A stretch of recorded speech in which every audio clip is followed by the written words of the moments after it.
Warning: this is a Katawa Shoujo playthrough. Some content may be inappropriate for kiddies. Previously on Katawa Shoujo. Either watch one 3-minute long episode or 15 20-minute long videos. Your choice. And our story officially begins. Hey, everybody out there! In YouTube land, JAC the one-man band is back again. I'm actually filming during the daytime, who would have thunk? But anyway, we are finally back in Katawa Shoujo. It's been a while, it's like a year almost, when I first started on my first playthrough of Katawa Shoujo. So anyway, right now we are running with Emi, and instead of going for it, we're gonna take it easy, because we're trying to get with Lilly this time. I let Emi go with her own pace, and she doesn't show mercy, pulling herself a lap ahead of me in an instant, just like she would. I don't blame her. Well, neither do we. You know, we've been there. I mean, it's not as if I'm really putting up any sort of fight out here, is it? Instead, I'm just running at a steady pace, which is what I should be doing, right? Right, that way we don't almost die. There's no need to go pushing my limits at this stage of the game. God, is this even worth it? Yes, it should be worth it. As we finish the second lap, I break off again. Emi keeps going, and it almost seems like, to me, that she's disappointed. Well, that's stupid. I don't have anything to prove to her, come to think of it. I have got nothing to prove to myself either. I'm just fine the way I am. I don't need to change. And what I'm not is a runner. That was weird. My brain wouldn't comprehend words. This was probably a bad idea. Maybe that there's something I can do instead of this. Getting up this early sucks anyway. There's gotta be some other way to keep healthy.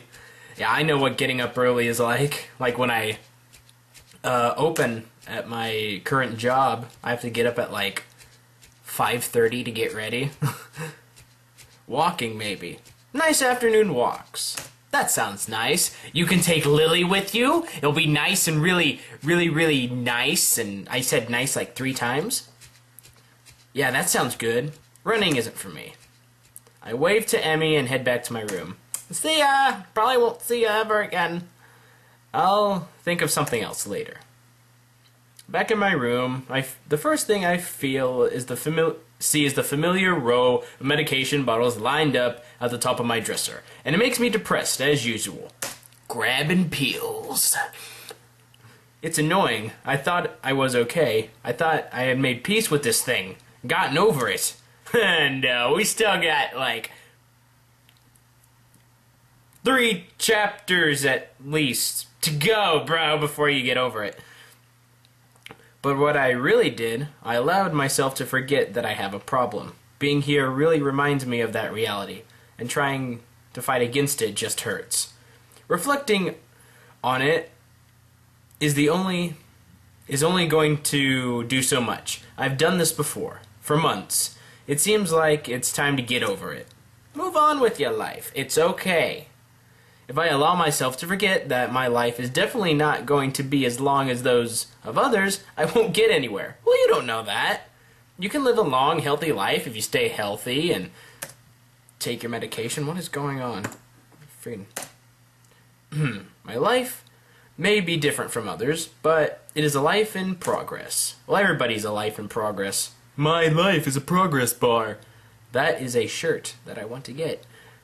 That is how I realize it. Rationalize it, even.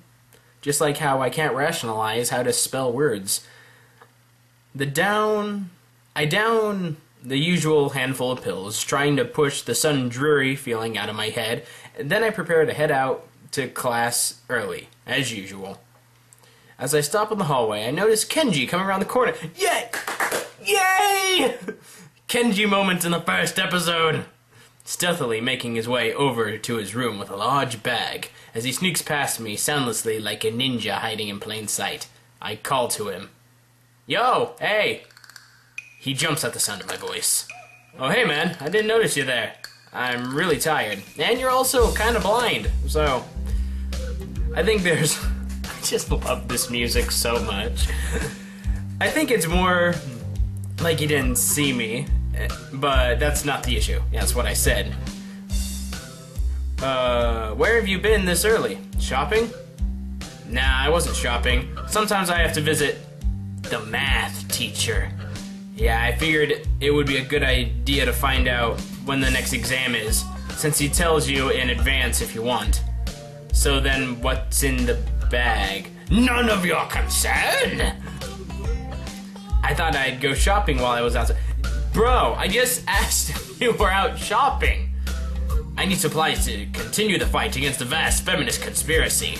Oh yes, we must arm ourselves, fellow brothers.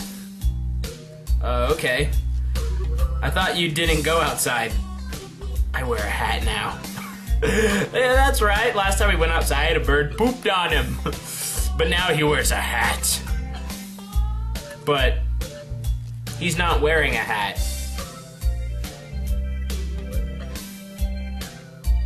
Alright.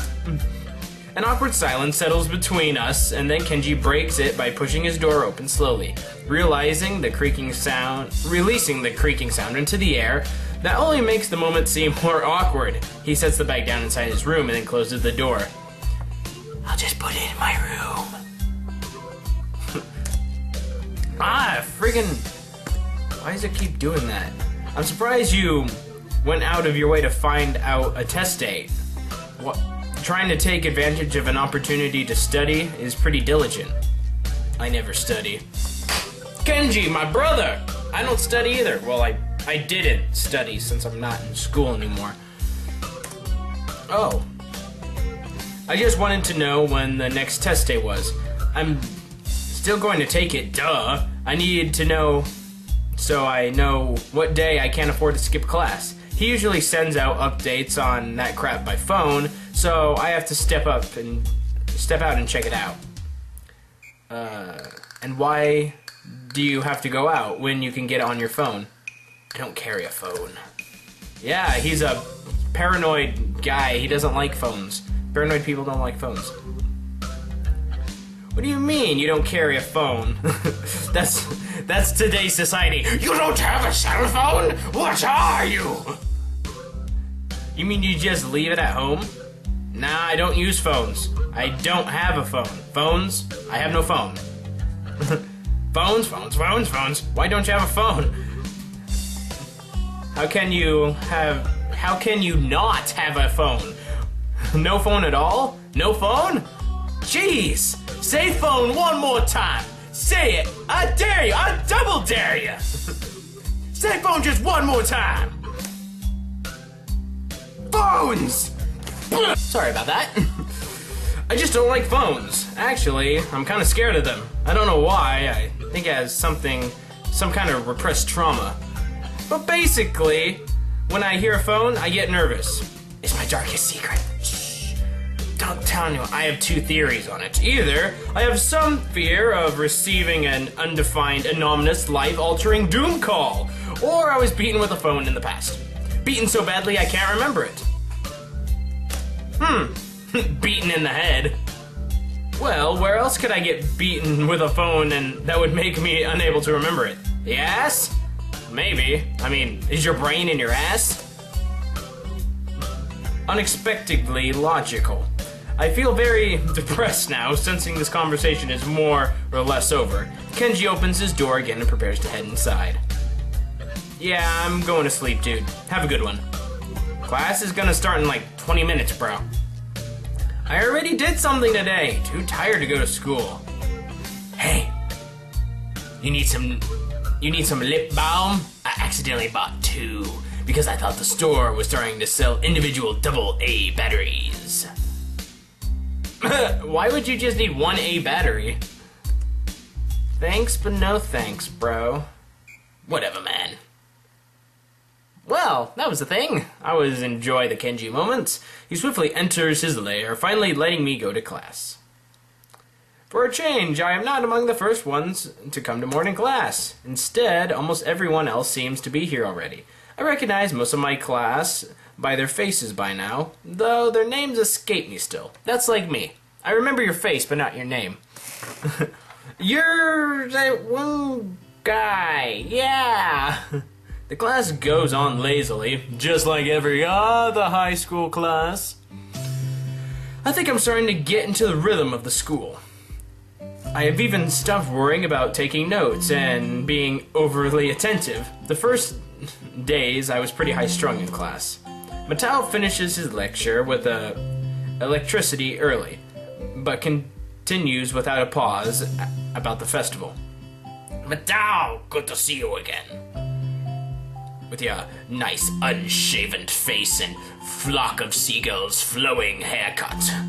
So, as you know, the festival is the day after tomorrow. I hope everyone's projects are going to be successful this year. Have a good time, but also come Sunday, please keep the meaning of the festival in your minds. Games and fried food! Misha! Everyone bursts out in laughter, and so do I. Yes, thank you, Mitiko. But, what I would... Aww. Cut off by the bell once again. Maybe next time, Matao. The remainder of his sentence is buried beneath the ring of the lunch bells, and everyone starts packing their things. Matao deliberates for a moment, but since almost nobody seems to pay attention anymore, he gives up and sits down. Return of the whites, people! It's crowded in the hallway, or as crowded as hallways in this school probably get. Most of the students seem to be heading down for the cafeteria. Emi! I did see you again. How are you? Hisho! Wait. Did I do something wrong? I sure hope I didn't. Well, I guess we'll find out sooner or later. I'm going to make you a one-time only super extra special lunch offer. Emi's homemade lunch boxes, and the privilege of enjoying them in private with two bombshell beauties. What are you? What are you, a salesman? Yeah.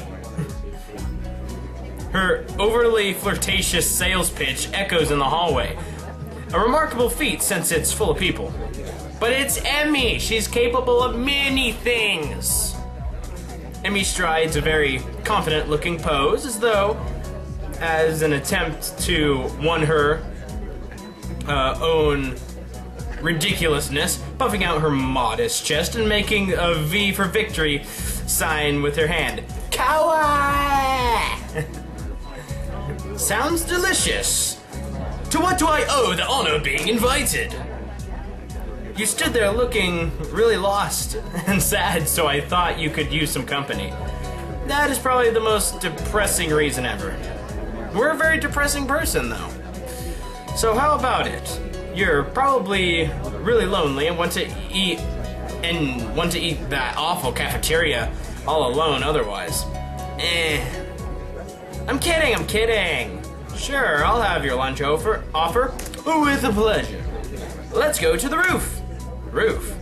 Why the roof? That way it's we're in the sun. Because that's where we eat lunch, silly. And if I don't get up there, and she'll probably wander off, and then I'll just know she'll go hungry because she never packs her lunch for herself. Well, if she's talking about Rin, she can't pack her own lunch, because she's got no arms. Terrible joke. I'm sorry. Who will? Come with me. Without answering my question or waiting for a response, she grabs me by the arm and drags me through the hallways. We're being dragged again! We had this already in the previous playthrough of Karawa Shoujo. I don't want to be dragged anymore. Why did you have an extra lunch? Emi smiles guiltily. Actually, it's yesterday's lunch. I slipped it in and ran at lunch and forgot to eat it. Huh. So I'm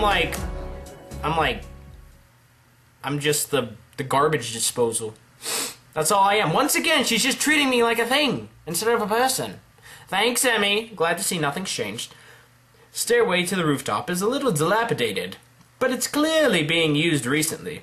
At the top of the stairs, a door completely with a... At the top of the stairs is a door complete with a missing padlock. I wonder who the intrepid individual was who removed the lock. Emi shoves the door open and steps beaming into the sunlight. I saw the sun. Suddenly, a tall, dark stranger appears out of nowhere, standing imposingly in front of us. Emi flinches back, almost falling back down the stairs. Eek! Hello. Yikes, she scared me, Rin! Wait, isn't she... Yeah! Rin, what's up, girl? What's up? Noticing that Rin is speaking to me, Emi looks curiously at me. You two know each other? Well, barely, you know. We had that, like, real quick meeting in all those episodes that I did before. I look confusingly at Emi. She's that friend of yours? Rin turns her gaze towards the clouds drifting above the school. Once again, looking at clouds! Interrupting people's private time! There was a cloud. Looking at clouds! I didn't know you knew this person, Emi. ... Shizune isn't here. The awkward silence seems to last for a few seconds, until Emi lets out a tiny giggle, shrugging with, the coincidence off. I invited Hishio for lunch, and you know him, that's just better. Oh. Does this mean I don't get food? Or did you invite him for lunch without a lunch? Neither? I have food for 3. Nice thinking. Oh, Rin, her sense of humor and the way she talks is just so natural, like, and stuff. I don't know, I've talked like that many a times, very, sarcastically. Why would they walk to the other end of the roof while I stay at the clock tower for a while, taking in the atmosphere? No, don't take in the atmosphere. Let's move on. There is nobody else but us here. I guess the roof is not as popular as it is in other schools. Well, if you really think about it, I mean, there's people with like canes and like maybe in wheelchairs who probably have a hard time getting upstairs. Which really makes me wonder, why is there an abundance of stairs in this school? Where are the elevators? They're probably hiding somewhere, but... a few rundown benches and tables are scattered around the edges, perhaps in an attempt to make the rooftop look less, desolate. The small pebble coverings of the roof rattle beneath our feet. Now, who puts pebbles on top of a roof? Unless people have been, like, throwing them up there. It's like... Did you get it up there? Yeah, 2 points. I peek through the chain link fence and take a look on the school grounds and beyond. You must look beyond what you see. Students are strolling in pairs and groups around the quadrilateral and at the cafeteria. Man, we never called it a quadrilateral in my high school. We just called it the quad. But I guess that's Americans for you. Just simplifying everything. Or overcomplicating things. A few delivery trucks are driving past the school towards the convenience store nearby. Somewhere, a watchdog barks at a... box? It's box at a passerby. Somehow, when I look towards the town center, the small town feel strikes me very strongly, almost palpatably. The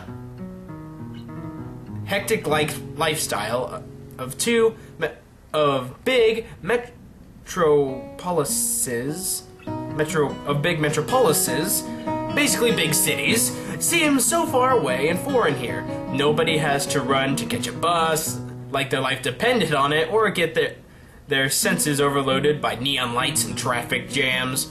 I feel surprisingly optimistic about the new life of mine, looking at my hometown, even if it's going to be mine for only one short year. Yeah, I get that feeling too when I go to a big city. I'm just like, there's so much. Finding out about my illness and having to move away from home all came so suddenly. I haven't had time to think how I feel about it. When I step out from the shadow of the clock tower to the open, I feel warmth touching my back. That's the sun. The sun shines with a perfectly clear cerulean sky. No, it can't be perfectly clear because Rin was looking at clouds earlier. And there are clouds right there. That is a inconsistency in the writing. Yeah! A cool breeze sweeps over the rooftop, makes me shiver, but only briefly. The wind carries the scent of trees and flowers, not smog and car exhaust like it used to just a few weeks ago. Emi settles on the bench with Rin in tow, producing one bag and 2 small lunch boxes from her bag. Come on, Hishio! What are you waiting for?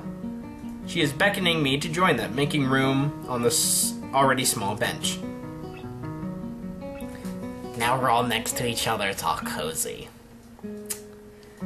I seat myself at the corner of the bench and to take up as little space as possible.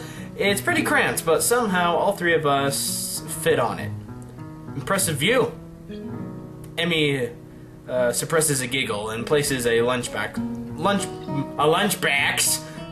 I'm from Jersey now. She places a lunch box in front of Rin and hands another lunch box to me. Here you go. Lunch as promised. Homemade no less. I'm impressed.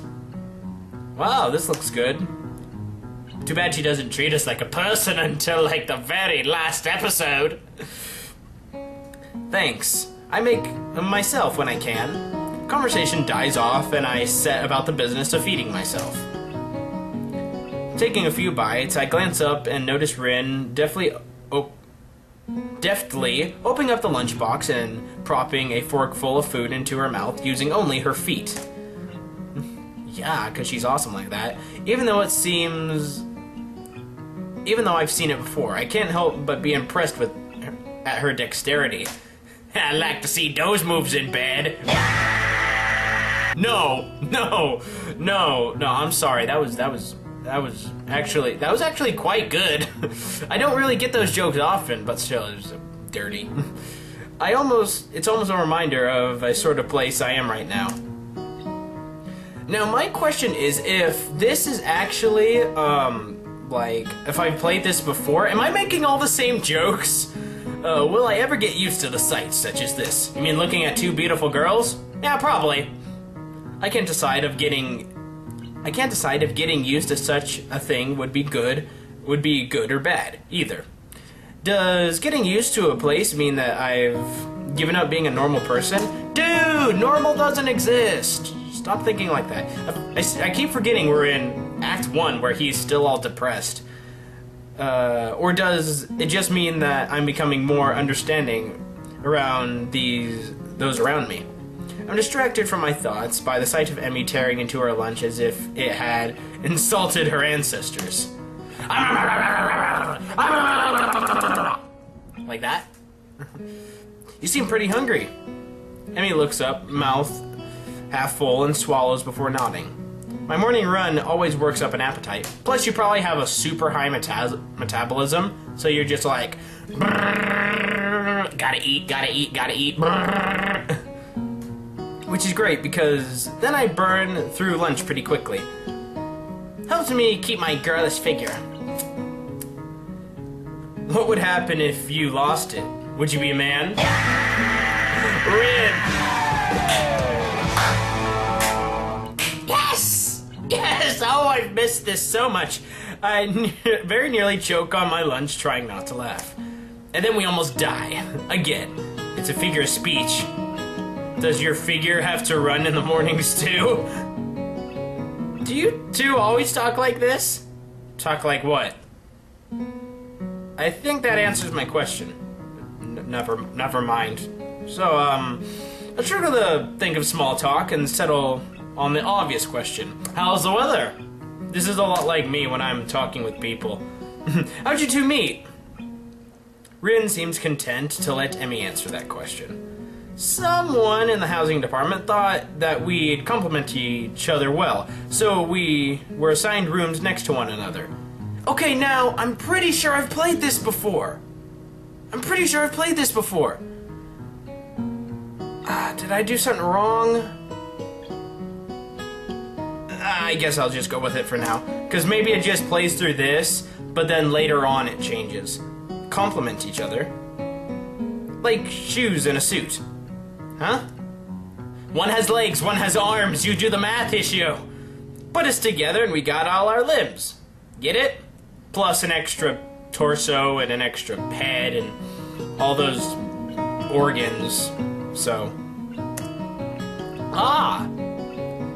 So I've started helping Rin get ready in the mornings, and that was that. I mean, you can't help someone get dressed every morning and not get along. I see. Rin chooses this moment to interject. I have trouble with shirts. Yeah, right, that seems fairly obvious. Really?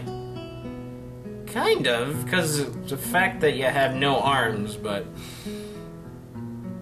No, the question... Just quick question. Okay, does Emi do the tie? Because, if you really think about it, does Rin truly need to wear the... Well, I guess since it's a school and school uniforms, he would have to. Okay, answered my own question, I'm sorry. This isn't helping, but at least Emi seems to find the whole thing funny. That combined with the fact that Rin is genuinely confused, is genuinely curious, not confused. She's never confused. She knows exactly what she's talking about the whole time. Makes me feel slightly better and yet confused. There's confused! I knew I saw it! I mean, you've got no arms. So, putting on a shirt seems like one of those things that would be difficult. You know what? I'm going to just stop talking now. But I wouldn't do that to you guys. It'll save me a lot of trouble in the long run. Rin nods in what I suspect is meant to be a sage manner. Jake, use your eye holes. Read.